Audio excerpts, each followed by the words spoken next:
नमस्कार, मैं डॉक्टर राजकुमारी शर्मा। आज आपके समक्ष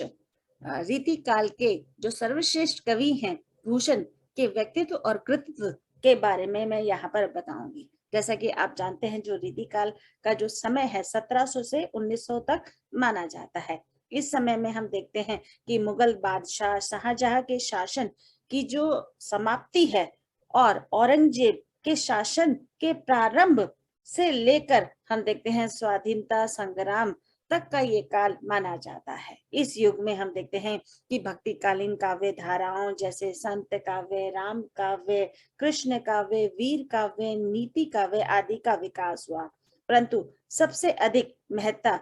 उसी रीति काव्य की प्राप्त होती है जिसमें अलंकार, रस, नायिका भेद और शब्द शक्ति, ध्वनि भेद आदि के आधार पर लिखा गया हो। तो आज हम ऐसे कवि के बारे में यहाँ पर बात करेंगे जो उस समय में हम देखते हैं कि किस तरह से अपनी कविताओं के माध्यम से वीरता का, राष्ट्रीय प्रेम का एक तरह से दिग्दर्शन कराते हुए दिखाई देते हैं। दूसरे स्लाइड में बेटा, कविवर भूषण का परिचय। भूषण कवि भूषण अपने काव्य में राष्ट्रीयता, हिंदू धर्म, जाति एवं सुरक्षा आदि से जुड़ी भावनात्मक रूपों को अपनाकर राजाओं और महाराजाओं की वीरता और उनके गौरव का गुणगान किया जाता था। एक और जहां उन्होंने महाराज शिवाजी और छत्रसाल पर आधारित साहित्य ही नहीं, संपूर्ण हिंदू जनता का साहित्य भी लिखा। कहने का तात्पर्य है, जो हम रीतिकाल देखते हैं उसमें देखते हैं कि किस प्रकार से मुगल सत्ता की जो निरंकुशता है और राज्य छोटे छोटे में बट जाने के कारण अनेक प्रकार की विवशता और हरास को एक तरह से झेल रहा था। ऐसे समय में जहां हम देखते हैं कि भारतीय संस्कृति, राष्ट्रीयता और उसके गौरव का जो रूप स्वरूप था हमें दूर दूर तक नहीं दिखाई दे रहा था। ऐसे समय में भूषण ने अपने काव्य के माध्यम से इन भावों को उजागर करने का प्रयास किया। राज्य अनेक प्रकार की स्वतंत्रता के अंतर्गत विलासिता और सत्ता का मनमाना भोग कर रहे थे। यानी कि हम देखते हैं कि रीतिकाल की जो शुरुआत हुई उसमें हमने देखा कि जो अधिकतर राजा थे वो अपनी विलासिता और अपनी एक तरह से समृद्धि, संपत्ति को बनाए रखने के लिए अनेक प्रकार की इस तरह से क्रिया प्रतिक्रिया करते हुए दिखाई दे रहे थे। ऐसे समय में कवि भूषण ने अपनी कविता के माध्यम से राष्ट्रीयता, संस्कृति और धर्म के प्रति समर्पण भाव को अपनी कविता के माध्यम से दिखाया है। उन्होंने दो वीर योद्धाओं को आधार बनाकर अपनी कविता का भाव भूमिका लिखी है। जैसे कि जो दो यहाँ पर बताए गए हैं, भी जिक्र किया है, शिवाजी और छत्रसाल जैसे राजाओं का एक तरह से चित्रण कर वह अपनी कविता को मूर्त रूप प्रदान करते हैं। महाराष्ट्र और बुंदेलखंड में शोषण, गुलामी की मानसिकता के विरुद्ध उन्होंने आवाज उठाई। ऐसे समय में हम देख रहे हैं कि आदिकाल से लेकर और रीतिकाल तक उसमें देखा कि किस तरह से जो कवि हैं वह राजा के आश्रय में पलकर अपना जीवन यापन करते थे। कवि भूषण ने भी अपनी कविता के माध्यम से सच्ची राष्ट्रीय भावना का जो महत्व दिखाई दिया है वह देखते ही बनता है। जैसे अभी मैं दो नायक की बात कर रही थी, शिवाजी और छत्रसाल के माध्यम से धर्म, संस्कृति और हिंदू जाति की रक्षा में अनेक प्रकार के उन्होंने अपने काव्य के माध्यम से स्वर दिए हैं। जातीय भावना हिंदू जाति के रूप में ही नहीं, राष्ट्र के रूप में भी देखते हैं कि किस तरह से वह जाति को अलग अलग करके नहीं उसका अर्थ प्रकट करते हुए दिखाई देते, वह संपूर्ण एक तरह से राष्ट्र के रूप में उन जातियों को देखते हैं और उनके प्रति अपना जो भाव है वह प्रकट करते हुए दिखाई देते हैं। रीतिकाल में रीति ग्रंथों की प्रधानता रही, श्रृंगार का भाव अधिकतर हमें देखने को मिलता है। पूरे भारत में एक तरह से अशांति का जो वातावरण रहा, जिसके कारण कवि भूषण ने युद्ध वीर काव्य लिखने वाले रूप में अपना नाम स्थापित किया। उसमें उन्होंने दो आधारों को जो यहाँ पर प्रस्तुत किया है, पहला है वीर काव्य की यहाँ पर प्रधानता रही है, दूसरा जो भी चित्रण किया है वह यथार्थ के आधार पर उल्लेख किया है। जो उस समय पर चल रहा था। हम देखते हैं कि एक और जहां आश्रयदाताओं की प्रशंसा की प्रथा चल रही थी, भूषण ने अपनी कविता, अपने काव्य के माध्यम से उत्साह, वीरता के साथ सारी हिंदू जनता स्मरण कर अपनी व्यंजना प्रस्तुत कर रही थी। यानी कि जो हिंदू धर्म के समर्थक है या उनके प्रति समर्पित भाव है, वह वहां पर प्रकट किए जा रहे थे। सामाजिक धार्मिकता में बढ़ते हम देख रहे हैं कि निरंतर पतन होता चला जा रहा था, जिसके कारण हम पूरा जो रीतिकाल की बात कर रहे हैं, विलासिता के आधार पर राजा अपना जीवन यापन कर रहे थे, उसमें हम देख रहे हैं कि पहले से ही जो हमारी सामाजिक, धार्मिक, आर्थिक या राजनीतिक स्थिति परिस्थिति थी, वे चरमरा सी गई थी। एक और जहां भूषण ने औरंगजेब के विरोध में अपनी आवाज उठाई, वहीं बाबर, हुमायूं और अकबर के विषय में उदारता की भाव को भी दर्शाया है। कहने का तात्पर्य यहाँ पर यह है, जहां धार्मिक या आर्थिक या सांस्कृतिक जो स्थिति परिस्थिति थी, वह पतन की ओर जा रही थी, वहीं उसके समतुल्य उन्होंने बाबर, हुमायूं और अकबर के विषय में भी उदारता का जो परिचय दिया। यानी कि उस समय में उन्होंने इन आधारों पर, यानी कि सांस्कृतिक आधार पर अनेक प्रकार के विकास या अनेक प्रकार की वहां पर विशेषताओं का प्रादुर्भाव किया है। धर्म संस्कृति का एक अंग है, जिसमें प्राचीन वैदिक धर्म के विरुद्ध अनेक प्रकार के आघात हो रहे थे। ऐसे समय में शिवाजी जो वैदिक धर्म की सुरक्षा रक्षा में अपना महत्वपूर्ण या भरसक प्रयास कर रहे थे। भूषण ने अनेक वीरता से युक्त सौंदर्य प्रस्तुत करते हुए अपने भाव को यहाँ पर प्रस्तुत किया है। राजनीतिक परिस्थिति के अनुसार हम देखते हैं कि शिवाजी के पराक्रम का उल्लेख करते हुए कुशल राजनीति का जो रूप भूषण ने अपनी कविताओं के माध्यम से दर्शाया है, वह बहुत ही अतुलनीय है। भूषण ने 3 काव्य लिखे, शिवराज भूषण, शिव बावनी और छत्रसाल दशक आदि। उनके काव्य में वीरता का जो ओजपूर्ण चित्रण किया है, वह बहुत ही सराहनीय है। जन्म के समय में, भूषण के जन्म के समय में भी अनेक प्रकार की अवधारणाएं हैं, क्योंकि हम इससे पहले कबीर पढ़ चुके हैं, तो हमने देखा है कबीर के जन्म के समय, उनके वैवाहिक जीवन के समय या अन्य संदर्भों में हमें प्रासंगिक अप्रासंगिक रूप के अनेक प्रकार के संदर्भ देखने को मिलते हैं। ऐसे ही विवादास्पद रूप हमें भूषण के समय में भी देखने को मिलते हैं, यानी कि जन्म के विषय में भी देखने को मिलते हैं। ये अवधारणा है कि ये ऐसी ही प्रकार की किंवदंतियां प्रचलित है। किसी ने 1962 में अपने मत के आधार पर या 1952 में अन्य विद्वानों ने अलग अलग जन्म और मरण पर अपने विचार प्रस्तुत किए। यानी किसी ने 1962 माना है, तो किसी ने 1952 माना है। उनके जन्म में भी एक रूपता का जो आधार है, वह प्रस्तुत नहीं किया। भूषण के नाम में भी अनेक प्रकार के भ्रम प्रचलित दिखाई देते हैं। भ्रम इस रूप में, कोई उन्हें किस नाम से पुकारता है, कोई अन्य किसी नाम से पुकारता है। भूषण के नाम पर भी विद्वानों का एक मत नहीं। उनका नाम विश्वनाथ प्रसाद मिश्र ने इनके बचपन का नाम घनश्याम, तो किसी ने इन्हें दीक्षित या मतीराम भी कहा है। भूषण की उपाधि चित्रकूट के राजा नरेश द्वारा इन्हें प्राप्त हुई। इन्होंने अनेक राजाओं के दरबारों में आश्रय प्राप्त किया, यानी कि एक नहीं, दो नहीं, इन्होंने अनगिनत राजाओं के जो आश्रय में अपना जीवन यापन किया। भूषण श्रृंगारिक भावों के समर्थक नहीं थे। भूषण मूलतः वीर रस के कवि थे। उन्होंने अपनी रचनाओं में जाति, देश प्रेम, शक्ति और चेतना का जो भाव, जो आधार प्रस्तुत किया है अपनी कविताओं के माध्यम से। अब आ जाते हैं हम लोग इनकी कविताओं के आधार पर किस तरह से इन्होंने अपनी भावा अभिव्यक्ति को प्रस्तुत किया है। काव्य के कुछ अंश, यानी कि मैंने इसमें 4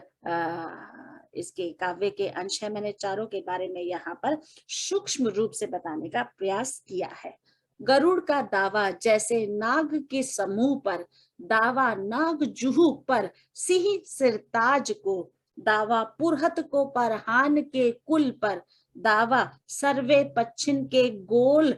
पर बाज को, भूषण अखंड नवखंड महिमंडल में तम पर दावा रिब किरण समाज को। कहने का तात्पर्य यहाँ पर यह है बेटा कि इसमें कवि भूषण ने उस समय में किस तरह से शिवाजी के जो शौर्य है, शौर्य है, वीरता है या पराक्रम के बारे में अपनी अभिव्यक्ति को प्रस्तुत करते हुए कहा है। इस प्रसंग में नायक शिवाजी की वीरता, पराक्रम और शक्ति के साथ उनकी अधिकार का वर्णन कवि भूषण ने इस प्रकार से किया है। जिस प्रकार गरुड़ पक्षी का अधिकार सांपों पर दिखाई देता है, यानी कि हम मानवीय जाति हैं, और आप देखिए कि अगर हम संपूर्ण जीव जंतु के आधार पर, मानव के आधार पर या पशु पक्षी के आधार पर देखते हैं, या हम देखते हैं आसमान में भी अगर हम नजर उठाकर देखते हैं तो हम उसमें भी देखते हैं कि किस तरह से किन देवताओं का जो आधिपत्य है वह किस और दिखाई देता है, या उनके मुख्य जो बिंदु है, तत्व है, कार्य है, वह अलग अलग दिखाई देते हैं, जिस पर उनका संपूर्ण रूप से अधिकार दिखाई देता है। तो यहाँ पर मूल रूप से हम देखते हैं कि हम अपनी शक्ति का, अपनी वीरता का, अपने शब्दों के द्वारा अपनी अभिव्यक्ति का या अपना अधिकार कर्तव्य किस और अग्रसर करते हुए दिखाई देते हैं। यानी कि जैसे हम अपने माता पिता पर, बहन भाई पर अपना अधिकार एक तरह से जानते हैं, दर्शाते हैं, या कोई हमारे निकटतम है तो उसके पर भी हम अपना अधिकार एकाएक लेते हुए भी दिखाई देते हैं। तो यहाँ पर जो अधिकार स्वरूप चर्चा भूषण ने की है, उसका रूप यहाँ पर इन माध्यम से प्रकट किया गया है। जिस प्रकार गरुड़ पक्षी का अधिकार सांपों पर दिखाई देता है, यानी कि गरुड़ का जो अधिकार है वह सांपों पर दिखाई देता है। शक्तिशाली सिंह का अधिकार हाथी पर रहता है। उसी प्रकार माना जाता है कि देवता इंद्र की सत्ता पहाड़ों पर चलती है, नहीं कि उनका शासन एक तरह से पहाड़ों पर चलता हुआ दिखाई देता है, कि जैसा वह कहते हैं, जैसा वह करते हैं, उसका जो रूप स्वरूप है वह वहां पर दिखाई देता है। उसी प्रकार पक्षियों के समूह पर सदा बाज का एकमात्र अधिकार दिखाई देता है। कवि भूषण कहते हैं कि पूर्व से पश्चिम और दक्षिण से उत्तर तक जहां तक नजर जाती है वहां तक महाराज शिवजी का प्रभुत्व माना जाता है, अर्थात शिवाजी का अधिकार माना जाता है। तो इस पूरे एक तरह से काव्य के जो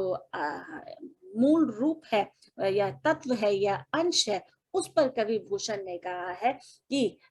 उस समय में शिवाजी का जो एक अधिकार था वह चारों दिशाओं की ओर अग्रसर होता हुआ दिखाई देता था। उनकी वीरता का जो गुणगान है वह समस्त पर्वत, धरती, सभी लोग वहां पर करते हुए दिखाई देते थे, क्योंकि वहां पर वह रक्षा का जो एक तरह से अधिकार है वह दिखाई देता था। दूसरा इसमें जो अंश है, साजी चतुरंग सैन अंग में उमंग धारी, सर्जा शिवाजी जंग जीतन चलत है, भूषण भनत नाद विहद नागरान के, नदी नद मद गैब्रन के रलत है, एल फेल खेल भेल खलक में गैल पैल, गजन की ठैल पैल सेल उसलत है, तारा सो तरनी धुरी धारा में लागत जमी, धरा पर पारा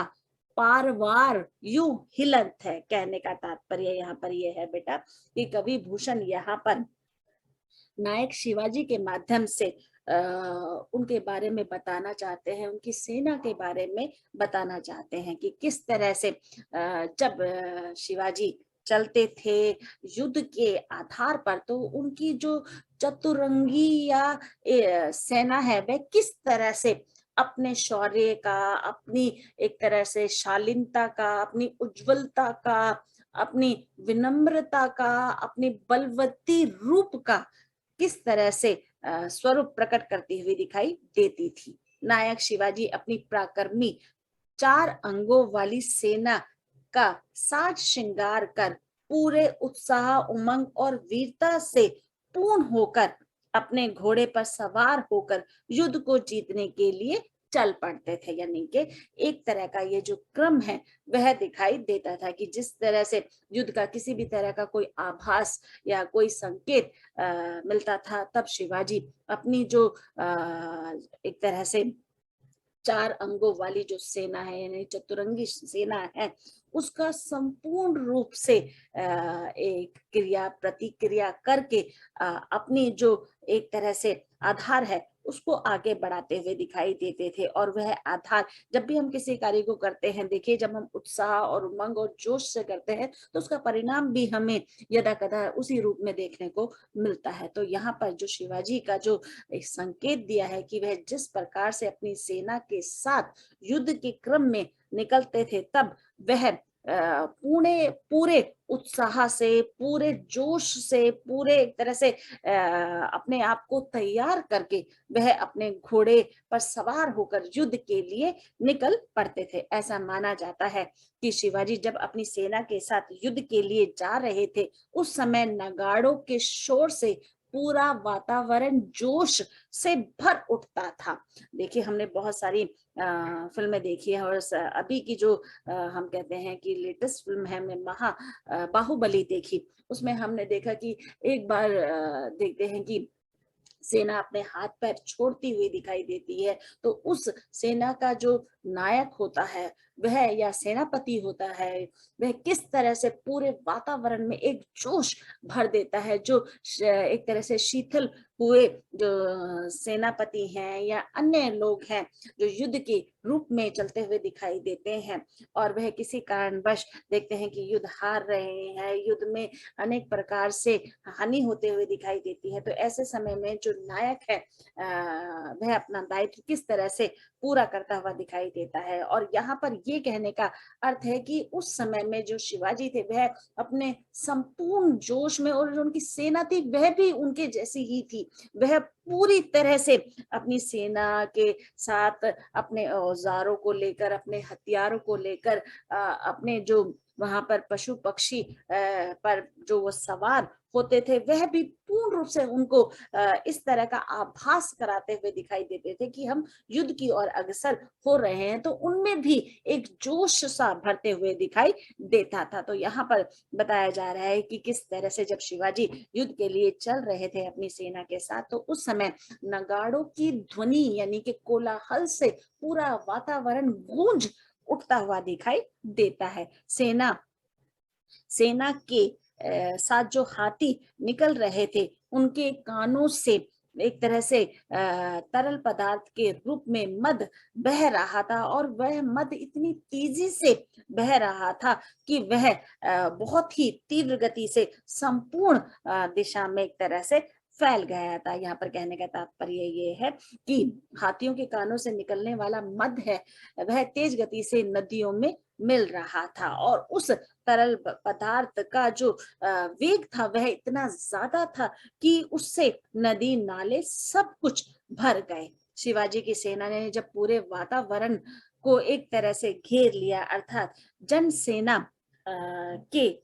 साथ में जब हाथी युद्ध के लिए एक तरह से निकल रहे थे, तो मानो पर्वत आपस में टकराते हुए दिखाई दे रहे थे, यानी कि उनमें एक तरह से बहुत तीव्र गति से गड़गड़ाहट होती हुई दिखाई दे रही थी। सेना के चलने से इतनी धूल उड़ रही थी कि ऐसा प्रतीत हो रहा था मानो जैसे सूर्य तारों के समान दिखाई दे रहे हैं, यानी कि उस समय ऐसा प्रतीक हो रहा था, यहाँ पे उपमा अलंकार है, ऐसा प्रतीत हो रहा था जो सूर्य है वह तारे के समान दिखाई दे रहा है। शिवाजी की शक्तिशाली सेना जब चल रही थी, पूरी पृथ्वी इस प्रकार हिल रही थी जैसे थाली में रखा हुआ पारा चारों ओर अपनी तेज गति से हिल रहा हो। कहने का अर्थ यहाँ है कि शिवाजी की सेना बहुत ही शक्तिशाली और विशाल थी, और उनकी इस तरह के भाव को देखकर संपूर्ण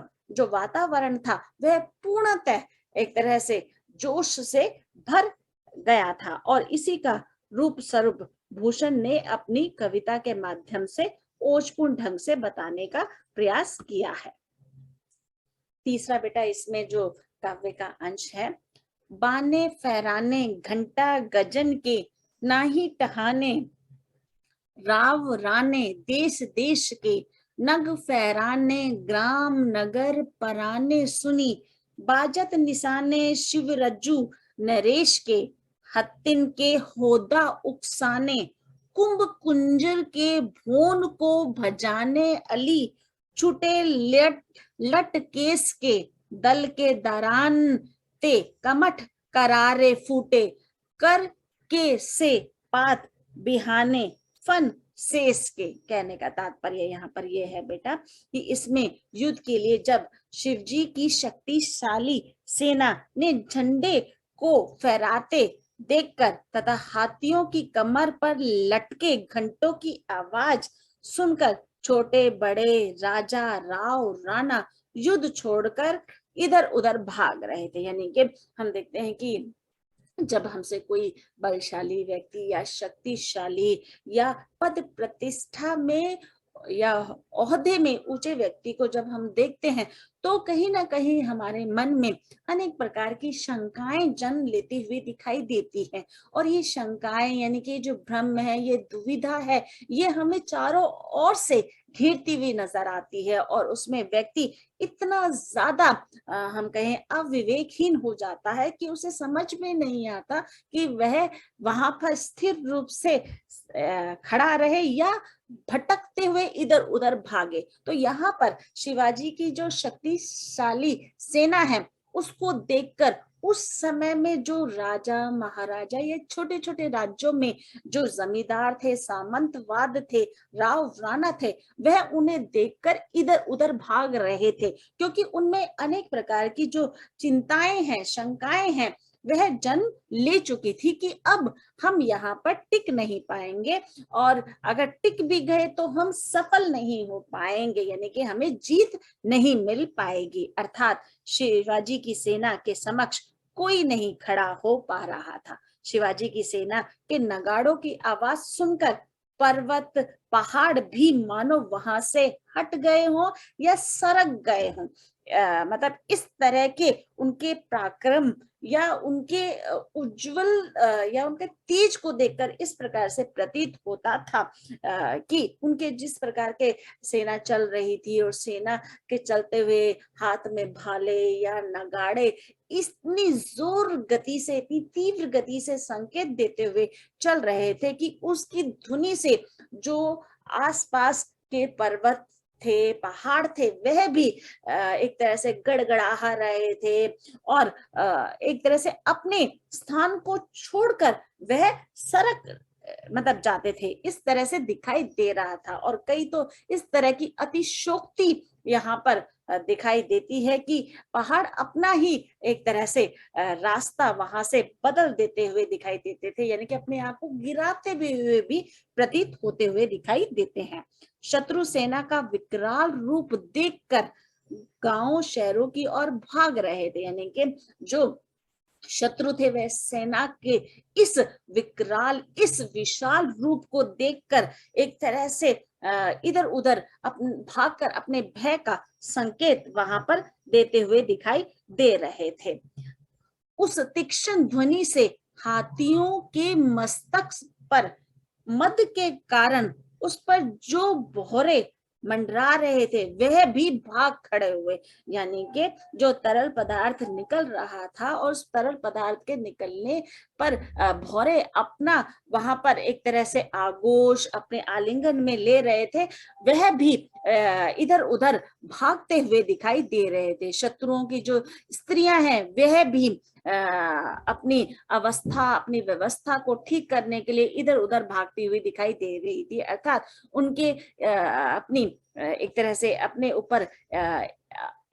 आधिपत्य ही नहीं रह गया था, वह उनके कहीं बाल खुले हुए हैं, कहीं वह बेसुध होकर इधर उधर भाग रही थी और अनेक भय के कारण ये सारे जो रूप वहां पर दर्शाए जा रहे थे। ऐसा कहा जाता है कि पृथ्वी कछुए और शेषनाग के फल के सहारे पर वहां पर टिकी हुई दिखाई दे रही थी। अर्थात जब शिवाजी की शक्तिशाली सेना चलती है तो उसके भार के कारण कछुए की जो पीठ है यानी कि जो कमर है वह भी एक तरह से फटती हुई दिखाई दे रही थी और शेषनाग केले के पत्ते के समान बिखरते हुए दिखाई दे रहे थे। ऐसा वहां पर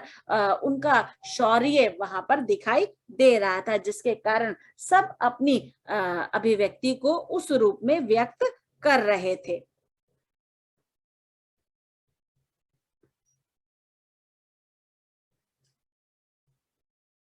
अंतिम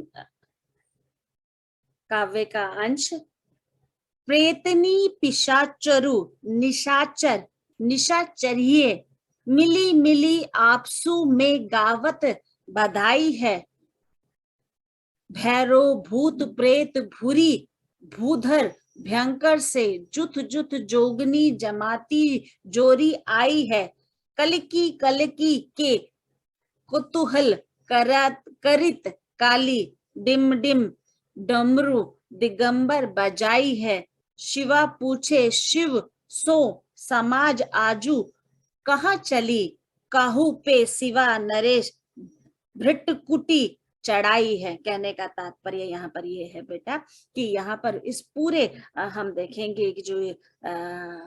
अर्थ यहाँ पर ज्ञापित होते हुए दिखाया है, उसमें सर्वप्रथम हम देखते हैं कि अनेक पंक्तियों में अनुप्रास और अलंकार की छटा यहाँ पर दिखाई दी है। अर्थ सहित प्रसंग, यहाँ कवि ने शिवाजी की शक्तिशाली सेना को देखकर सभी बहुत खुश हो रहे हैं कि आज उन्हें स्वादिष्ट भोजन मिलेगा, क्योंकि हम देखते हैं जब इस तरह की क्रिया प्रतिक्रिया होती हुई दिखाई देती है तो उनमें अनेक प्रकार के भाव भी वहां पर जगते हुए दिखाई देते हैं। कवि कहते हैं कि शिवाजी की सेना को देखकर पार्वती जी शिव जी से पूछती है कि आज आपकी सेना किस ओर जा रही है। शिवजी जी की टोली में भूत प्रेत पिशाच और राक्षस आदि भी होते हैं, ये सब हम लोग जानते हैं क्योंकि हमने शिवजी या शिवरात्रि में इसी तरह के क्रम को टीवी पर या अपनी लोक गाथाओं में हम लोगों ने देखा है कि शिवजी की टोली में भूत भी है तो पिशाच भी है, राक्षस भी है, तो अनेक आधार पर हम कहेंगे प्रेत आत्माओं का वहां पर वास भी होता हुआ दिखाई देता है। भूत और प्रेत में बेटा यहाँ पर अंतर है। भूत से हमारा तात्पर्य है बुरी आत्मा से यहाँ पर संकेत देते हुए दिखाई देते हैं, और प्रेत से हमारा तात्पर्य अच्छी आत्मा की ओर संकेत देते हुए दिखाई देते हैं। यहाँ पर दोनों एक ही नहीं है, इसलिए दोनों अलग अलग प्रयोग में दिखाई देते हैं। तो ऐसा लगता है कि आज शिवाजी जी ने फिर से यानी कि शिवाजी ने फिर से युद्ध का जो क्रम है वह यहाँ पर लागू होते हुए दिखाई देता है, और शत्रुओं को वह मारने के लिए जाएंगे। शिव के की जो टोली है वह यह सब कुछ देख रही है और खुश हो रही है, यानी कि जितने भी उसमें गौण पात्र हैं, यानी कि राक्षस है, प्रेत है, पिशाच है, वे सभी एक दूसरे को क्या है आपस में बधाई दे रहे हैं और खुश हो रहे हैं। युद्ध के बाद उन्हें किस तरह से भरपेट खाने को मिलेगा, इसलिए वह सब एक साथ जा रहे हैं। यहाँ पर काली माता प्रसन्न हो इनके पीछे पीछे जा रही है, क्योंकि हम देखते हैं जो काली माता का जो रूप है वह कहीं ना कहीं भूत प्रेत के संदर्भ में वहां पर इंगित होते हुए दिखाई देता है। और साथ में हम देखते हैं कि शिवजी जी भी इस अवसर पर अपने डमरू की जो ध्वनि है वह उससे एक तरह से पुलकित हो रहे हैं, कोलाहल वहां पर दिखाई दे रहा है। इस दृश्य को देखकर पार्वती जी शिव जी से कह रही है, आज फिर से महाराज शिवाजी को किसी पर गुस्सा, क्रोध, आक्रोश आया है और युद्ध करने के लिए वह अपनी शक्तिशाली सेना के साथ निकल पड़े हैं। इस युद्ध के बाद सभी की स्थिति को सोचकर वह खुश भी होते हुए दिखाई दे रहे हैं। तो यहाँ पर कवि भूषण ने इन पंक्तियों के द्वारा, इन कविताओं के द्वारा अपनी भावा अभिव्यक्ति को व्यक्त किया है, साथ ही देश के प्रति, समाज के प्रति और उनके कर्तव्य अधिकारों के प्रति यहाँ पर अपनी भावा अभिव्यक्ति और विचारा अभिव्यक्ति को भी व्यक्त किया।